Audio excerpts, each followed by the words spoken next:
Welcome, dear listeners, to another episode of Echoes of the Past, where we dive into the depths of historical melodies and the stories they tell. Today, we journey into the heart of Heilung's evocative song, Traust. This piece isn't just a musical composition. It is a tapestry woven with threads of ancient languages, literature, and rituals. Let's unravel the layers of Traust and explore the rich cultural heritage it encapsulates. I'm your host, Kai Uwe Faust.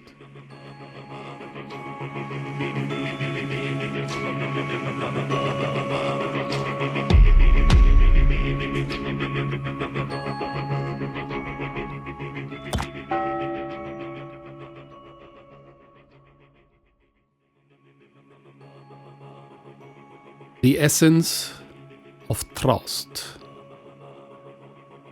Traust was pre-released on June 28, 2019 as the third song of Heilung's second studio album, Futha, on May 29, 2024, a recording of the live ritual held at Red Rocks, USA in 2021 was released via our label Season of Mist.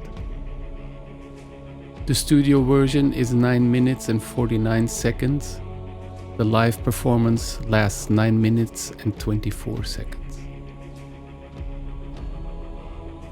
Traust is a term rooted in Old Norse, translating to help, confidence, protection, support, and shelter. It derives from the Proto-Germanic Trausta, meaning trust or shelter, and ultimately from the Proto-Indo-European root deru, signifying to be firm or solid. This multifaceted term sets the tone for the song, invoking themes of safety, trust, and resilience. Heilung, known for their immersive performances and dedication to historical authenticity, uses Traust to transport listeners to a time when music, magic, and ritual were deeply intertwined. Grogaldr, the spell of Groa. At the core of Traust lies the Grogaldr, or the spell of Groa, an old Icelandic poem from the Poetic Edda. This poem features Groa, a völva or seeress, who is summoned from beyond the grave by her son Svipdagur. He seeks her guidance to overcome challenges set by his stepmother. Groa responds with a series of 9 protective spells, each designed to shield her beloved son from various perils. The Grogaldr is a testament to the Norse belief in the power of words and the spiritual connection between the living and the dead. It emphasizes the importance of maternal protection and the enduring strength of familial bonds. I give you the 9 spells with translation. Please forgive me my German accent when I speak ancient Icelandic.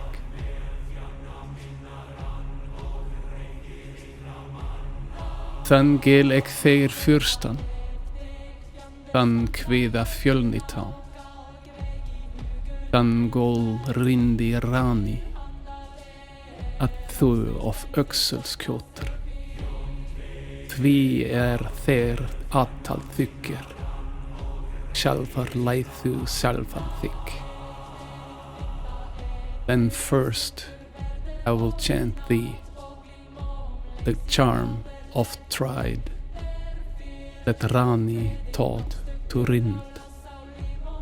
From the shoulder, whatever mislikes thee shake, for helper thyself shalt thou have.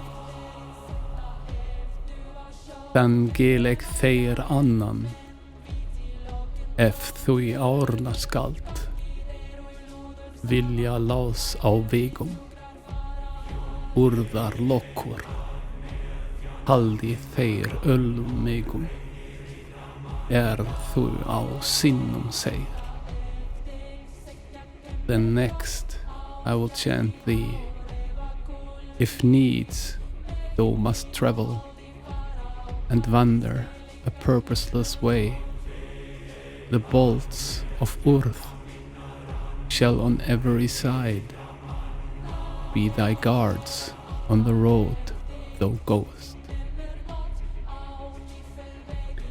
Þann gelek þeir þriðja, ef þeir þjóða var, falla að fjörlotum, horn og hrúðar, snúist til heljar meðan, en þverri fyr þeir. Then third I will chant thee, if threatening streams the danger of death shall bring, yet to heal shall turn both horn and ruth, and before thee the waters shall fail. Þann gelek þeir fjórða, ef þig fjándar standa, görvér á galgvigi, hugur þeim hverfi, til handa þeir og snúisk þeim til sáta sefi. Then fourth I will chant thee, if come thy foes on the gallows way against thee, into thine hands shall their hearts be given, and peace shall the warriors wish. Þann gelek þeir fimmta, ef þeir fjötur verðar, vorin að bóglimum, leysigaldar let ek, þeir legg af kveðin, og stökkar þá lás af limum, af fótum fjötur. Then fifth I will chant thee, if fetters perchance shall bind thy bending limbs, over thy thighs do I chant a loosening charm, and the lock is burst from the limbs, and the fetters fall from the feet. Þann gelek þeir seitta, ef þú á sjó keimur, meira en minn viti, lugn og lögur, gangi þeir í lúðar saman, og lei þeir fríðar júgrar farar. Then sixth I will chant thee, if storms on the sea have might unknown to man, yet never shall wind or wave do harm, and calm is the course of thy boat. Thangelek their in shanda, thick sekja kemur, frost á fjalli há, reyfa kuldi, mikið þau nú holdi fara, og haldisk lauk at líðum. Then seventh I chant thee, if frost shall seek to kill thee on lofty crags, the fatal cold shall not grip thy flesh, and whole thy body shall be.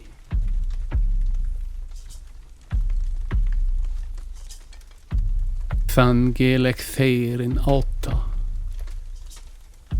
þig uti nemur, naut á nýfurvegi, at þvoi fyr migi, þeir til mæns gera, Kristin dáð kona. Then eighth I will chant thee, if ever by night thou shalt wander on murky ways, yet never the curse of a Christian woman from the dead shall do thee harm. Thangelek þeir in nuinda, þau við in nattgöfka, orðum skiptir jötun, máls og mannvits, þeir á minni og hjarta, gnóga of gifit. Then ninth will I chant thee, if needs thou must strive with a warlike giant in words, thy heart good store of wit shall have, and thy mouth of words full wise.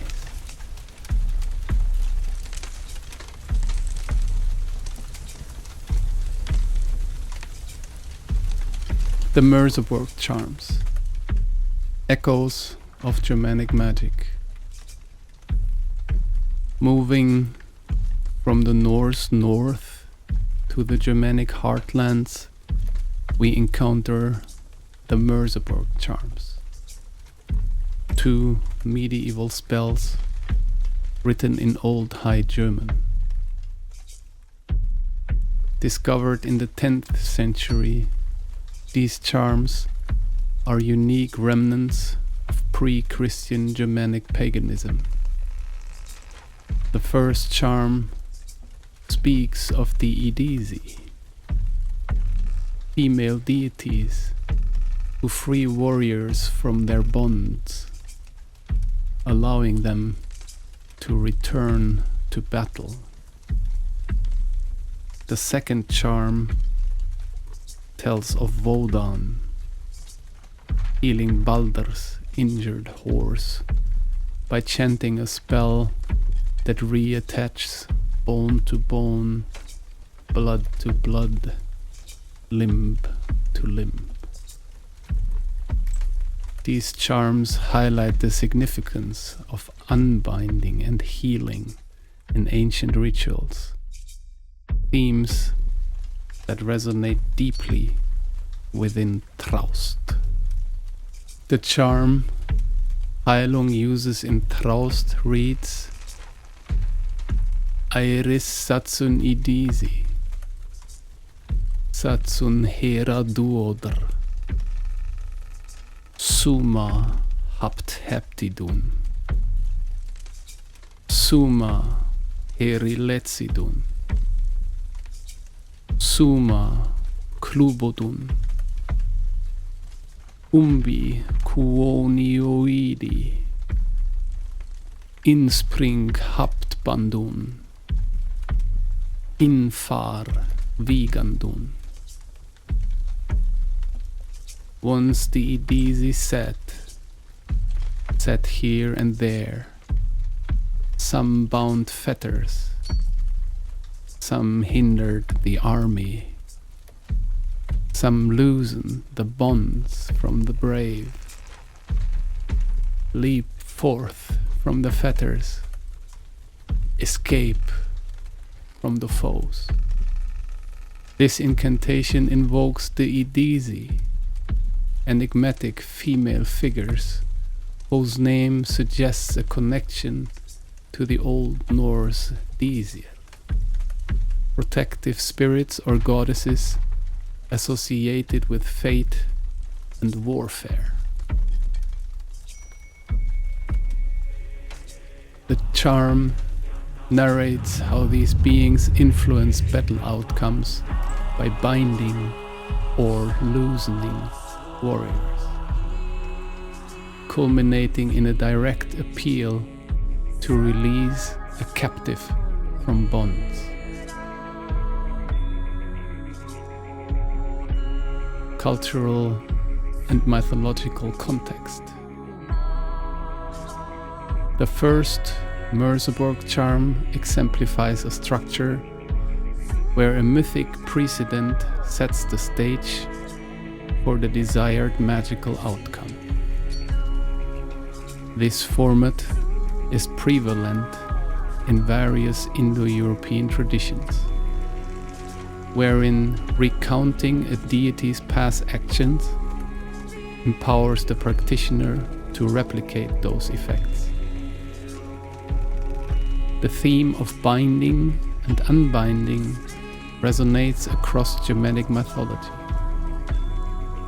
In the Old Norse Havamal, Odin claims knowledge of charms to loosen fetters and dull enemy weapons, highlighting the significance of such spells in Norse culture. Similar motives appear also in other traditions. As mentioned before in Old Norse, the Grogaldr, part of the Svipdag's mouth, features the seeress Groa imparting protective spells to her son, including charms to free him from bindings.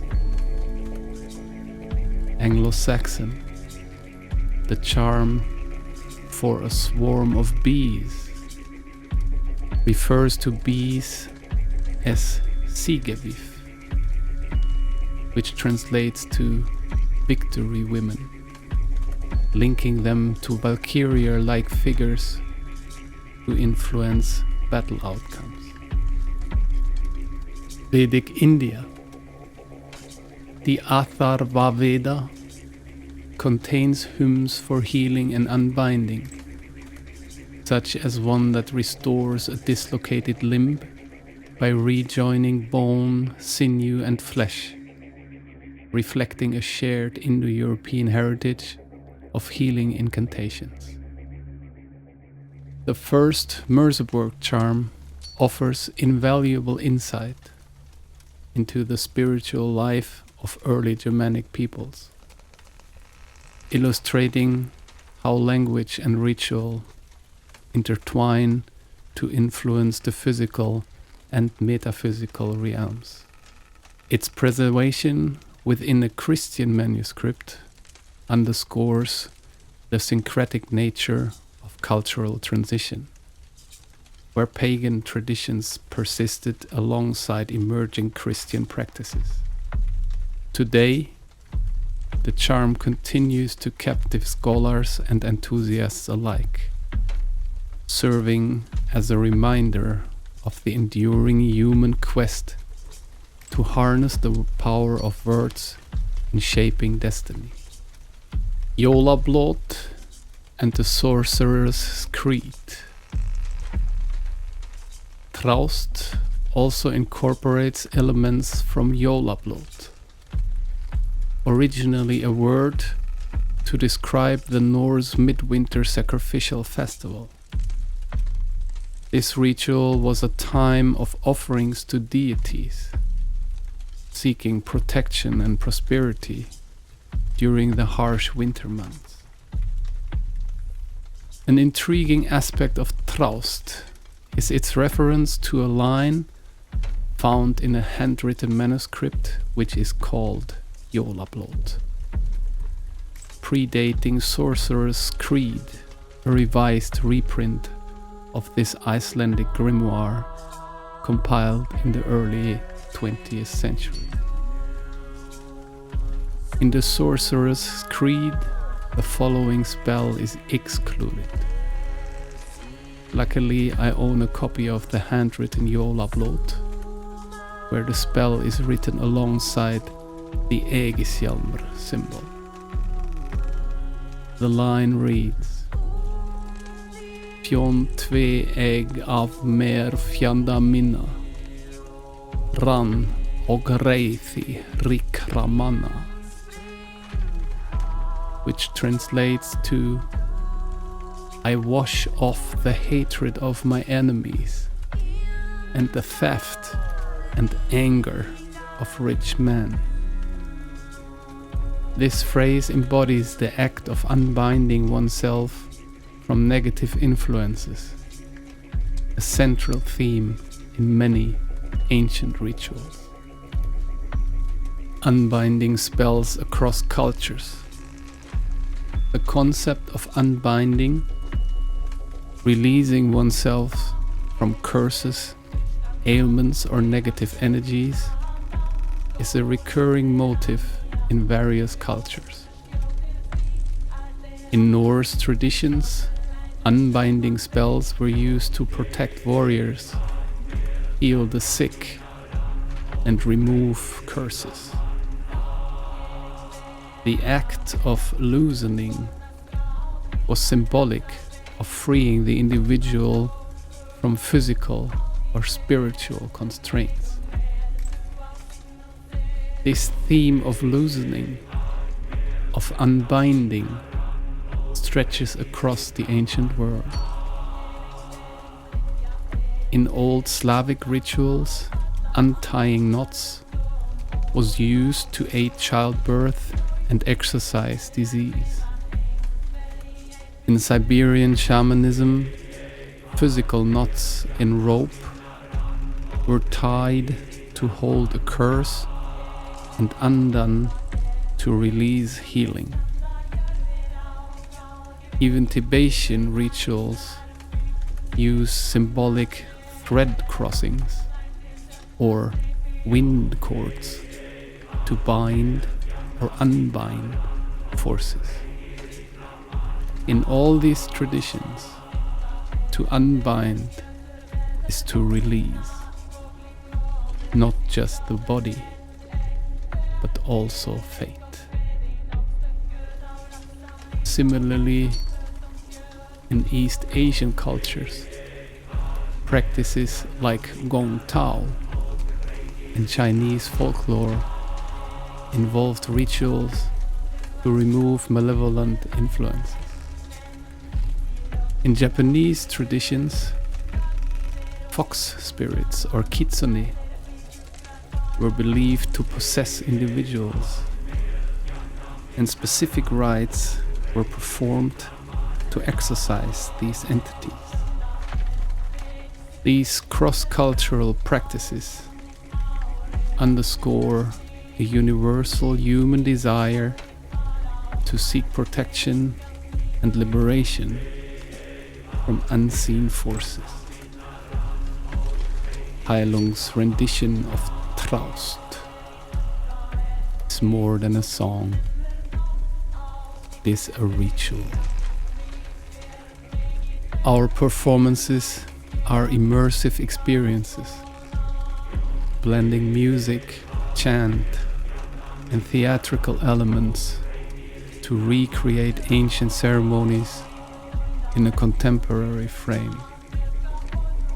By integrating texts like the Grogaldr, the Merseburg charms, and references from Jólablót, Heilung bridges the past and present, allowing modern audiences to connect with ancestral traditions.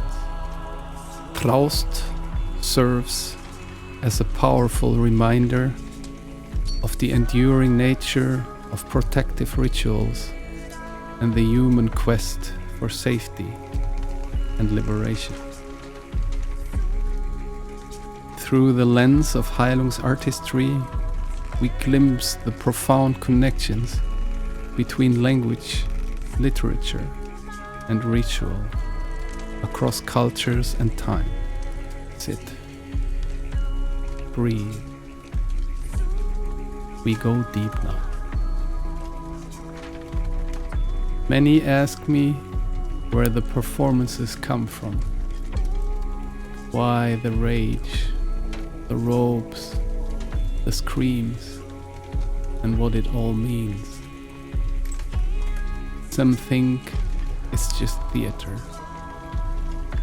But to me, and to those of us who walk this path, it is not theater. It is ritual. It is remembrance. It is the reawakening of something that was buried, not only in the bogs of Europe, but in ourselves. Take the Tollund man, found in Denmark. Tollund man is a naturally mummified corpse of a man from the Iron Age, discovered in 1950 in a peat bog near Silkeborg, Denmark. His body is exceptionally well preserved due to the anaerobic, acidic conditions of the bog, which prevented decay. He is believed to have lived around 375 or 210 BCE. Tollund man was found lying in a fetal position with a noose made of braided animal hide still around his neck, suggesting he was hanged. His peaceful facial expression led archaeologists to believe the death was part of a ritual sacrifice rather than an execution. His body was buried in the bog with care, and only his head and feet showed signs of decay at the time of discovery. Scientific analysis revealed he was about 40 years old when he died, at last eaten a gruel of grains and seeds. He lived during a time when such bog sacrifices were likely made to appease the gods, possibly in response to crisis or crop failure. Today, Tollund man's head and a replica of his body are on display at the Silkeborg Museum in Denmark. A perfect face, eyes closed, mouth calm, yet with a noose tied around his neck.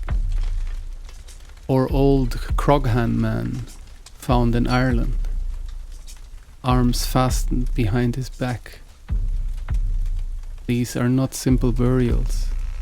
These are sacrifices, offerings. Death not as punishment, but as passage. Old Croghan man is the remarkably preserved bog body of an Iron Age man, discovered in 2003 near Croghan Hill in County Offaly, Ireland. He is estimated to have died between 362 and 175 BCE during the early Irish Iron Age.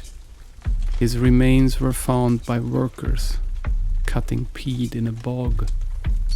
His torso and upper limbs were preserved, but his lower body was missing, likely destroyed by machinery or lost to time.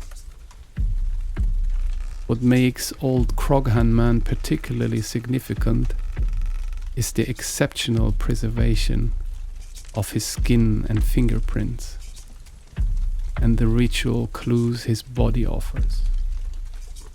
Standing at over 6 feet 6 inches tall in life, he was unusually large for his time, suggesting he might have belonged to the elite, possibly even a local king or chieftain. His manicured nails, well-fed diet, and lack of signs of manual labor support the idea of a high social status. Old Croghan man's death was brutal and highly symbolic, pointing to ritual sacrifice rather than murder or execution. He was stabbed in the chest, had his nipples cut, and his arms were fastened with wood. Cutting the nipples may have been a ritual act, symbolizing the rejection of kingship. As in ancient Irish tradition, suckling a king's nipples was a gesture of allegiance. Thus, mutilation of the nipples may have represented a symbolic dethroning or punishment of a failed or false king. Scientific analysis of his stomach contents revealed that his last meal was wheat and buttermilk. Simple food possibly associated with ceremonial fasting or purity before a ritual act. Old Croghan man's body was discovered only 25 miles from where Cloneycavan man, another bog body with evidence of violent ritual death, was found around the same time. Scholars believe both were possibly sacrificed near tribal boundaries to appease fertility deities or renew the land, according to Celtic religious beliefs. Their placement in liminal zones between land and water, life and death, suggests a symbolic journey into the other world. Old Croghan man is now preserved and displayed in the National Museum of Ireland in Dublin, where he remains one of the most compelling examples of ritual kingship sacrifice and Iron Age spirituality. In our live performance of Traust, you will see this reflected. A bound figure, choked, arms tied. She becomes the bog body. She becomes tolerant. She becomes a personification of an ancestor. She becomes the victim, chosen not out of hatred, but out of need. In ancient times, the land demanded it. The gods were hungry. The tribe afraid of famine, of war, the flood. You see, these corpses weren't just dumped. They were placed carefully, with respect, sometimes stabbed, sometimes strangled, sometimes both. In Ireland, Germany, the Netherlands, Denmark, these offerings were lowered into the wet threshold between worlds, the bog, a place neither land nor water, the portal. We show this, but we also show what we must do differently. Heilung, for obvious and ethical reasons, does not kill or mutilate our performers. We skip the stabbing. We perform the ritual, but we do not perform a murder. Instead, we honor the symbolism. The death we show is metaphorical, but the rebirth, very real. This is where Maria Franz becomes the Valkyria, the shamaness, the mother. While the victim lies still after being choked out by the rope, she begins to sing. But she does not sing a lullaby. She sings a spell of unbinding, the same kind of spell you find in the Grogaldr, where a dead mother returns to help her son survive a deadly challenge. The same magic as in the Merseburg charm, where goddesses lose the fetters of captured warriors. When Maria pulls the spear from the rope, it's not the stage direction. It's a breaking of old chains, ancestral pain, fear, trauma, submission to powers we no longer serve. Maria frees her. The victim returns. The ritual closes. We are cleansed. But the human sacrifice is not unique to Europe. Come with me to South America. The Inca sacrificed children atop the Andes. Frozen bodies have been found, their deaths orchestrated with precision and ritual narcotics, not for punishment, but for favor from the mountain spirits, from the sun god. The Aztecs cut hearts from living chests to keep the sun rising. These acts horrify us now, but they were the deepest form of devotion. We look with humility, not just judgment. It is the same logic we see in the book of Genesis, where Yahweh commands Abraham to bind and kill his son Isaac. Test. Not to take the boy's life, but to ask, how much are you willing to give? Abraham binds his son, raises the blade, but the voice from heaven stops him. A ram appears. The boy lives. The sacrifice is accepted, but transformed. In our rite, that is what we do. We bind and we unbind. We do not kill. We bring the knife close, but then the song intervenes.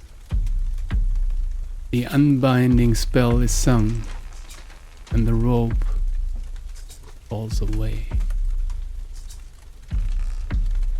All this comes to me in trance, in dream, in the drumming.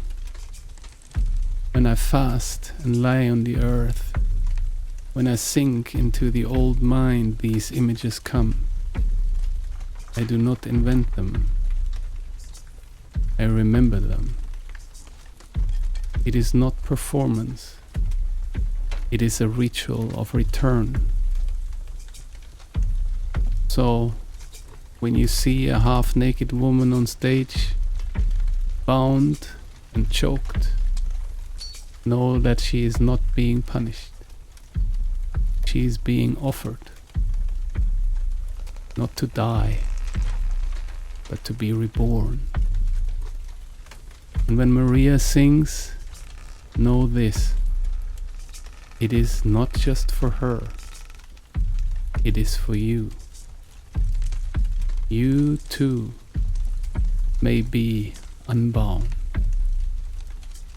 Thank you for joining me on this journey through the echoes of ancient incantations. Until next time, may you find protection and peace in the rhythms of the past.